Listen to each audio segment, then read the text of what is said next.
Hello，大家好。嗱，呢一集嘅內容呢，我哋就嚟講下嗰啲已經消失咗嘅古人類。咁我哋而家先去下片先。呢個係真實出土嘅人類頭骨，咁地點呢就喺秘魯嘅帕拉卡斯地區。咁睇住呢啲頭骨嘅復原圖，你哋又諗到啲乜嘢呢？呢個背後嘅故事係相當誇張嘅。唔好急啊，我哋慢慢講一下。歡迎嚟到越講越迷，製作唔容易，請你為我點翻個 like。嗱，咁我哋簡單嚟介紹一下。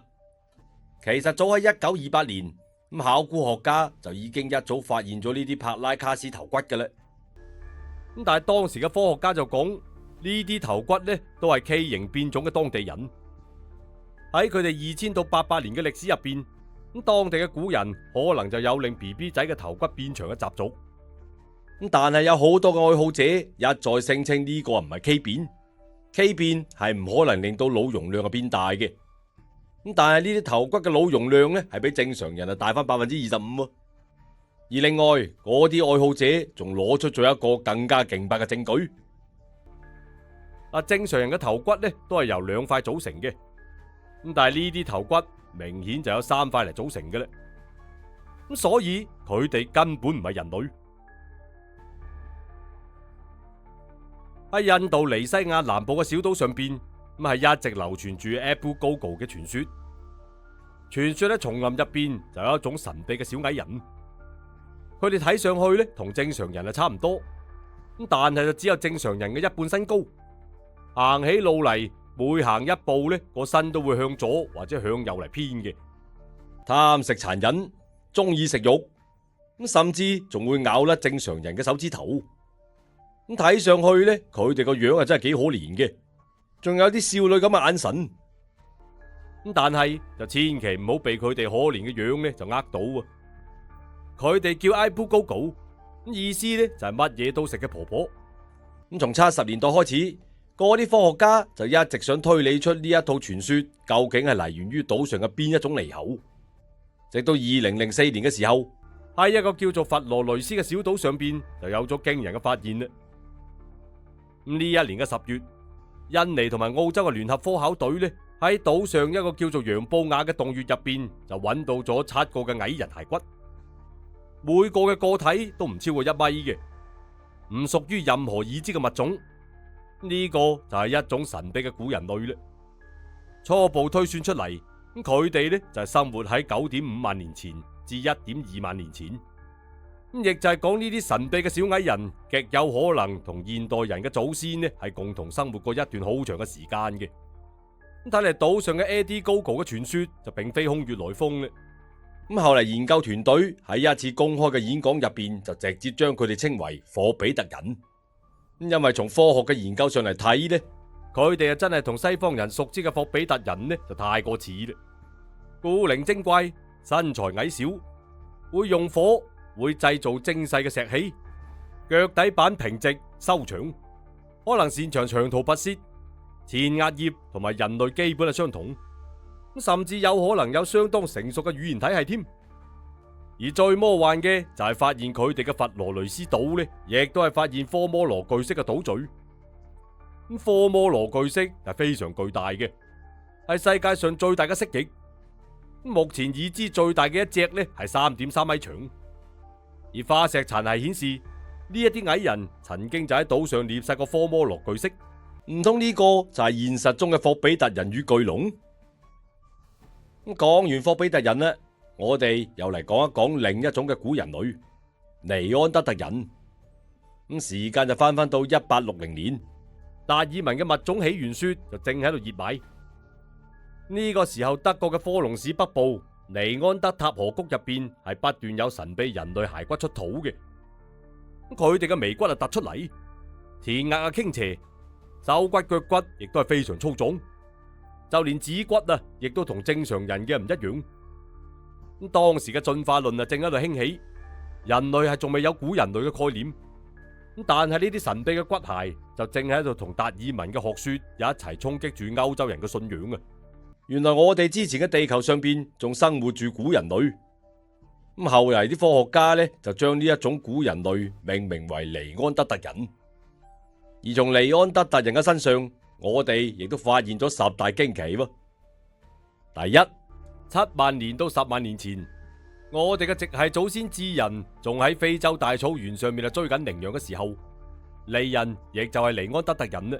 佢哋已經喺歐洲同埋中東獵殺尼瑪象啦。而第二，尼人呢係好似歐洲人嘅，金髮、紅髮，皮膚係淺白。但係近幾年嘅基因學研究呢，又話東亞人似乎就比歐洲人擁有更多尼安德特人嘅基因。而第三，尼安德特人嘅腦容量係比現代人大嘅，大概就有1600cc，而現代人平均呢就係1370cc 啫。亦就係講佢哋極有可能比我哋仲要聰明。第四，尼人可能係冇眉毛嘅，只有眉骨，亦都冇突出嘅下巴。第五，尼人呢係會用動物嚟獻祭，似乎係有住某種原始宗教嘅崇拜啊。第六，尼人係會照顧老弱婦孺嘅，已經係有咗初步嘅文明跡象嘅。而第七，尼人係識音樂同埋畫畫，之前係出土過尼人嘅壁畫同埋尼人嘅骨笛管。第八，尼人呢中意食肉，但係後嚟就俾羅克馬龍人呢就逼到只能夠食草同埋蘑菇啦。仲有就係食同類。克羅馬龍人係同我哋現代人係兄弟，但係呢就已經係滅絕嘅一種智人啦。第九，尼人同埋克羅馬龍人係相愛相殺嘅，互相食對方，但係呢又互相生細路。而第十，大概喺5.5萬年前，冰河時期嘅結束，尼人嗰種抗寒嘅大鼻窿、高脂肪、毛髮濃密嘅身體結構就變得非常尷尬啦。天氣就越嚟越熱，尼人最終就被更適合夏天作戰嘅克羅馬龍人同埋現代人係輪番蹂躪，已經係趕盡殺絕啦。咁關於現代人、克羅馬龍人同埋尼安德特人嘅相愛相殺，咁今日我哋就簡單嚟傾一下先。啲科學家講，從尼安德特人啲頭骨上邊留低嘅大量傷口嚟判斷，咁佢哋可能呢係唔識使用拋擲型嘅武器嘅。現代人同埋克羅馬龍人呢係用標槍、弓箭，仲有投石就滅絕咗佢哋咧。尼安德特人被逼到絕境嘅時候，就出現咗大量同類相食嘅情況咧。